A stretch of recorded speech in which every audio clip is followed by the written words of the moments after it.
لقد كان في يوسف وإخوته آيات للسائلين إذ قالوا ليوسف وأخوه أحب إلى أبينا منا ونحن عصبة إن أبانا لفي ضلال مبين اقتلوا يوسف أو اطرحوه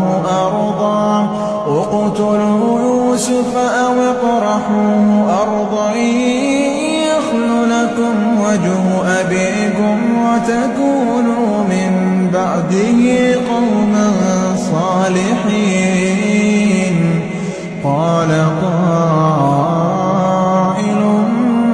منهم لا تقتلوا يوسف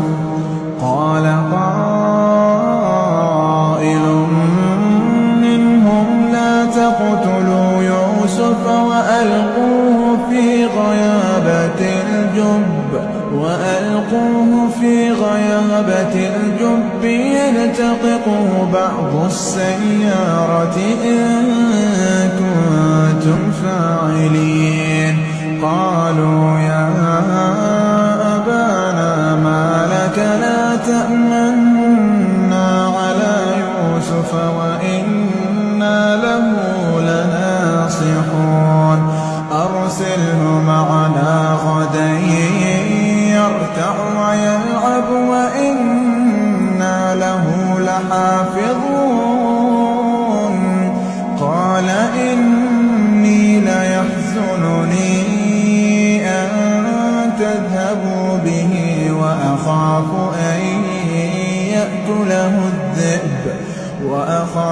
أن يأكله الذئب وأنتم عنه غافلون قالوا لئن أكله الذئب ونحن عصبة إنا إذا لخاسرون فلما ذهبوا به وأجمعوا أن يجعلوه في غيابة الجب وأوحينا إليه لتنبئنهم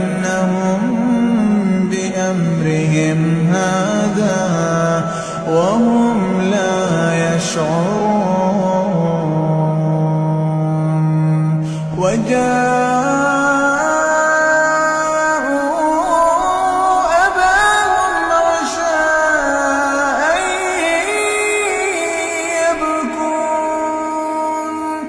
قالوا يا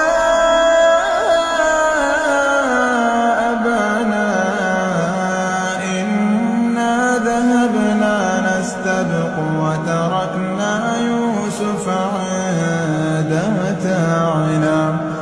وتركنا يوسف عند متاعنا فأكله الذئب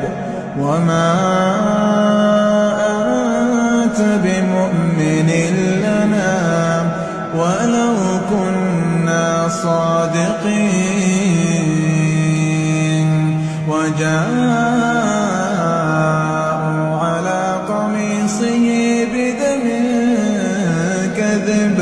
قال بل سولت لكم أنفسكم أمرا فصبر جميل والله المستعان على ما تصفون.